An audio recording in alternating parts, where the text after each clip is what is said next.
Welcome back to the Truth Over Comfort show. And today's video is probably something people hadn't heard about, myself included, until I read the book by William Bloom, Killing Hope. It is an admission by a US president. I won't ruin it till we get to it. But it was just that you would have never thought it. It's going to be a quick video, pretty interesting that it happened and how little it was for. So it's about a country that was bombed more. It's the most bombed country ever in the period. It was bombed more than Germany and Japan by the US in World War II. Just think about that. The World War II, good few years, two of the biggest enemies in a global war. How much bombing continually every day, and this country's been bombed more since. And you're thinking, when? What could have been worse than World War II, where you needed that much bombing? War on Terror, maybe? Iraq? Afghanistan? You're probably thinking, no, no, no, no. It isn't the War on Terror. When was it? Who was it? So, it was Laos. That's right. Who would have thought that? So, this is my website. Just typed in Laos to find it. And the book is Killing Hope by William Bloom. And he has another book, America's Deadliest Export, Democracy, which sort of plays into this. He's a great author. So this Killing Hope's all from basically the end of World War II. So the Korean War, Vietnam, all the way past the Gulf War. I think, I want to say maybe Bosnia. Kosovo had not happened when he had written it. He has updated the book since. I think William Bloom has now passed away. I just want to check that. His other book was in the 2000s. Yeah, he died in 2018. So Killing Hope was 1995. America's Deadliest Exports 2013. I haven't read that book. I recommend it. His sourcing is great, and he lays it out well and sticks to the facts. But yeah, Laos has been bombed more times than World War II. So let's skip to the book. It obviously updated because the person who actually admitted this was Obama in 2016 when he was in Laos. And it's interesting to see. So I've already opened it all up. So remarks of President Obama to the people of Laos. And this is 2016. So he apologizes for what happened, and it was secretive, and that even a lot of the US citizens didn't even know it was going on. And it's funny, he says sorry, oh, this happened then in 2016. So it's not the start of his presidency. He's overthrown Libya. He's continued bombing Afghanistan and Iraq, committing more troops to Afghanistan. The war in Syria, assisting Saudi Arabia and Yemen, the drone war in Pakistan, Yemen, and Somalia. And he's apologized. Oh, we're really sorry this happened then. It was something of its time. I'm glad we changed and we can grow the people of Laos. I'm sure a president a few years are going to make the same speech to Afghanistan and all these different countries. It is a circus. So let's get to it. So he's in Laos, just talking about how obviously they're allies now, apparently, according to him. I'm not actually sure how close they are, myself. But this is his speech. I realized that having a US president in Laos would have once been unimaginable. 6 decades ago, the country fell into civil war.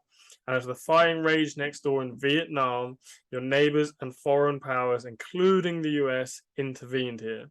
As a result of that conflict and its aftermath, many people fled or were driven from their homes. At the time, the US government did not acknowledge America's role. It was a secret war. And for years, the American people did not know. Glad that's changed. Yeah, they're all up to speed now. We've got briefings. It comes with their cereal in the morning. They're buttering their toast. And they're like, oh, the CIA's up to this. Oh, that's good. That's good. Plan is not a secret anymore. At least we kill people in the open. even now, many Americans are not fully aware of this chapter in our history, and it's important that we remember today. I'm sure it's an accident that not many Americans are aware of it, or people in general.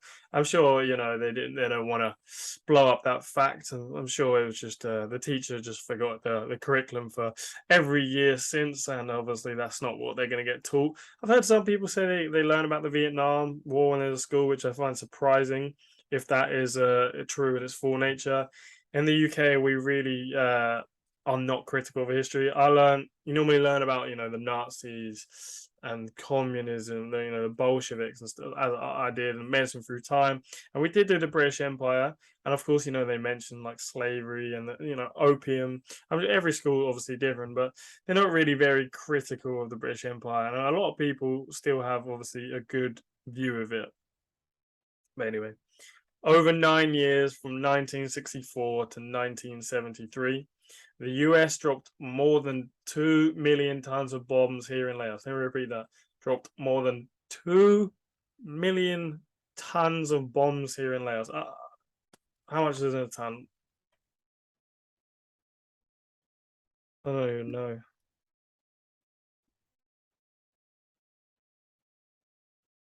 907 kilograms. I'd like to know like an average bomb size. So they did that times 2 million. That's insane. And Laos, I'll get a map up soon actually. We dropped more, sorry, here in Laos, more than we dropped on Germany and Japan during all of World War II. It made Laos per person the most heavily bombed country in history. As one Laotian said, the bombs fell like rain. Villages and entire valleys were obliterated. The ancient plain of Jars was devastated. Countless civilians were killed, and that conflict was another reminder that whatever the cause, whatever our intentions, war inflicts a terrible toll, especially on innocent men, women, and children. Today, I stand with you in acknowledging the suffering and sacrifices on all sides of that conflict. That's the thing about a bomb. It's indiscriminatory. It's not like, oh, we're heading for a grown man. It's fine. He's a bachelor.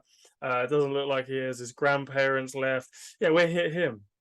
Oh, it's about to hit children. Oh, swerves out of the way. No, it's indiscriminate. If you're in that area, you are dead meat. And don't worry, he stands there and he apologizes. Oh, that's great. That's great. I'm sure. I'm sure all the people who lost people there, destroyed their whole valleys and villages, and it came down like rain. I'm sure it's all forgotten. It's in the past. Don't worry. We can see the US has changed since 1973 when the bombing ended. Yeah, no, nothing happened there. There was no Gulf War. There was no Kosovo. There was no Bosnia. There was no meddling in the 80s in the Iran and Iraq war, or the Contras in Nicaragua or Afghanistan, Iraq, and as we go on, I'm sure they're grateful that you've changed, and you can make these honest remarks. And from the anguish of war, there came an unlikely bond between our two peoples, or governments, maybe. Today, the United States is home to many proud Laotian Americans. Many have had a hard journey through refugee camps and reconciliation, building many new lives. So let me just see if there's another bit I wanted to get.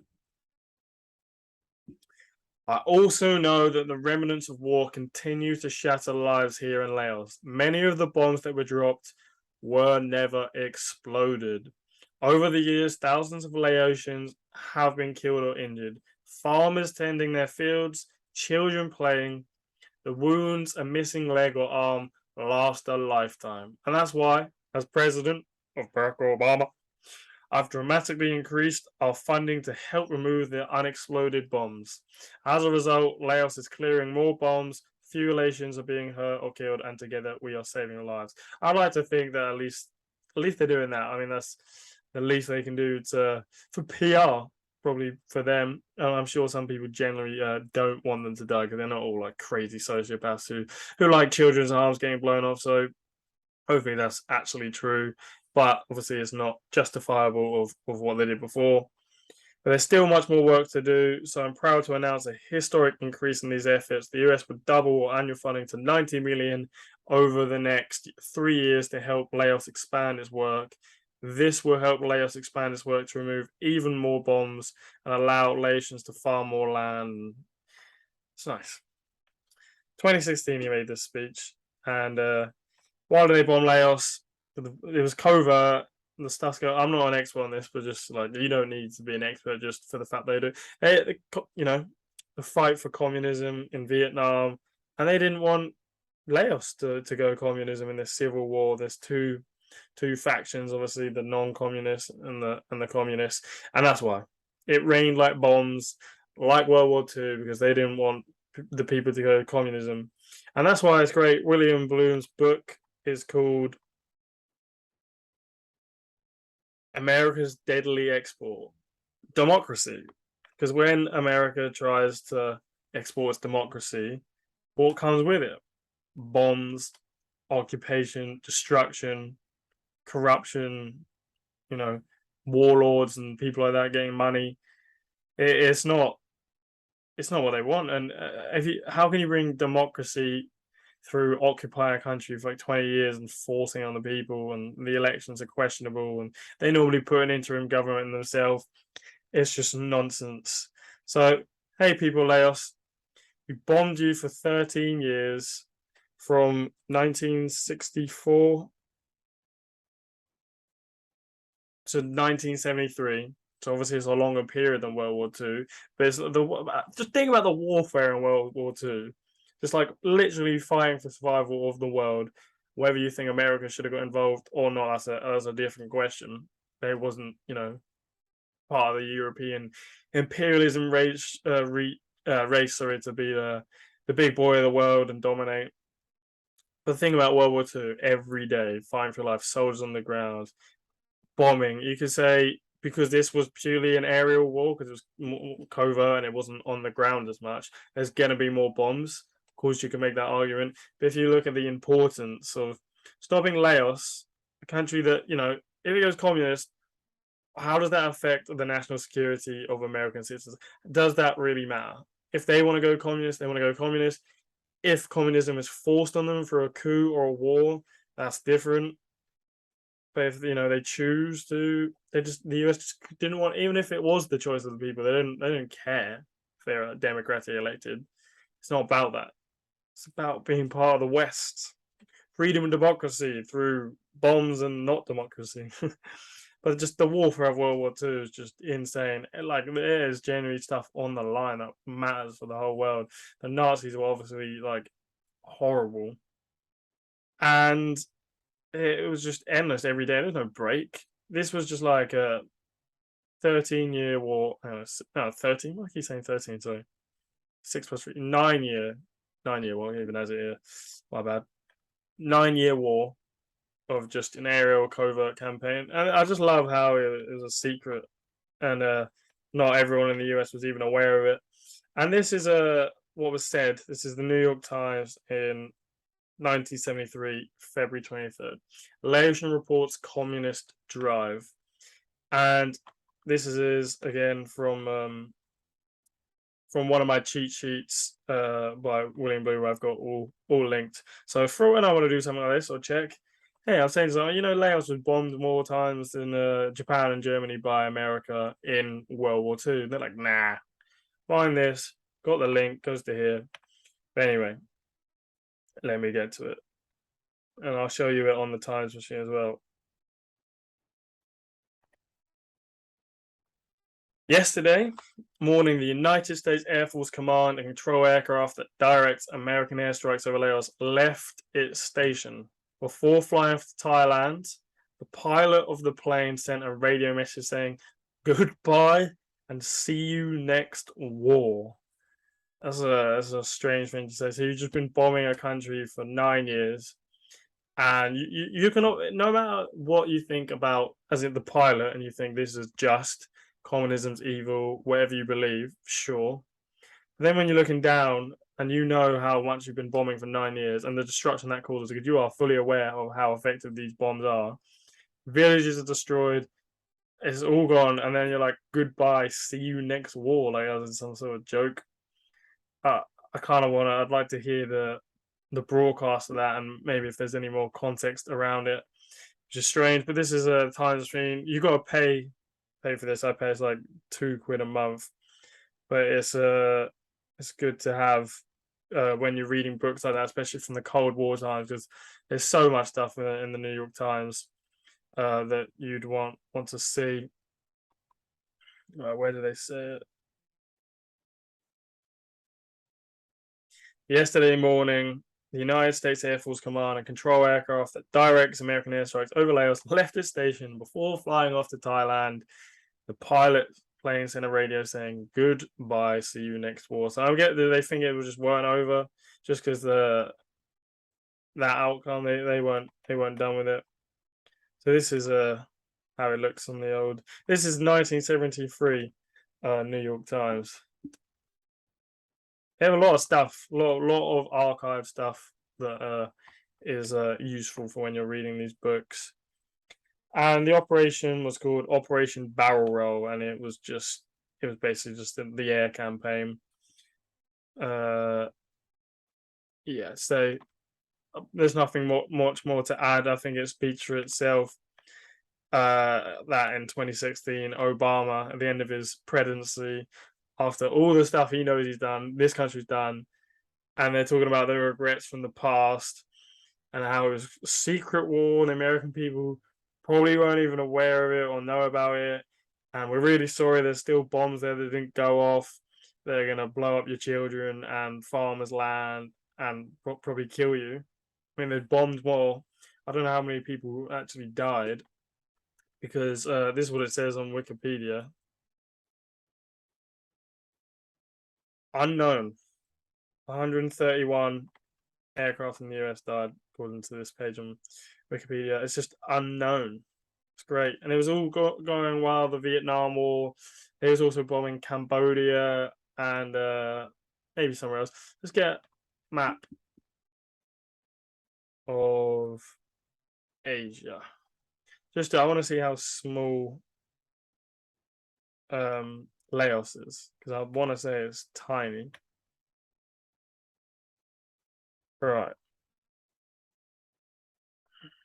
So you got Vietnam here. Oh, maybe Malaysia was the other one. I'm not sure. So Laos is a bit bigger than I thought. It's quite long. So you got Vietnam here.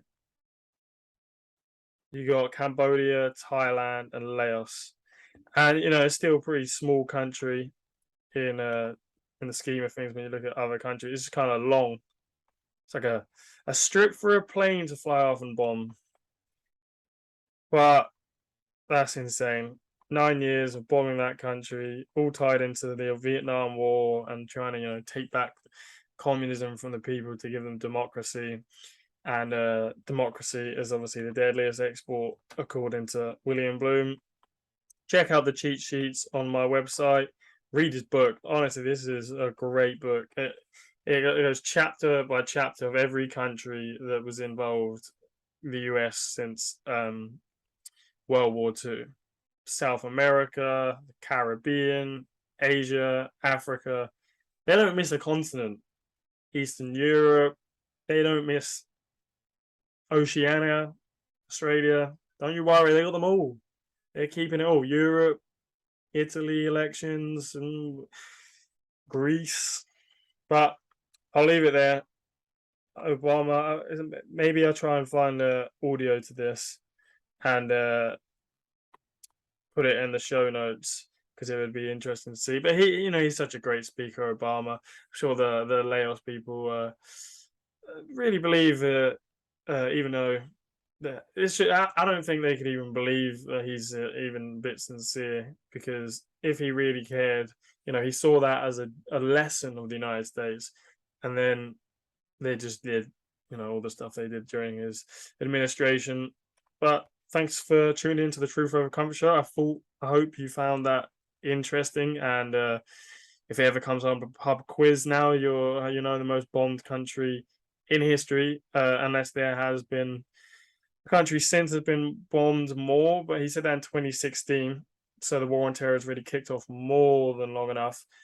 But obviously, Afghanistan went to 2021, so it'll be interesting to see. But Cold War times were it was another level. It was just a constant, warfare with proxy with the Soviets. So it was just the justifications was out of scale. But yeah, thanks for tuning into the Truth Over Comfort show, and we will see you soon.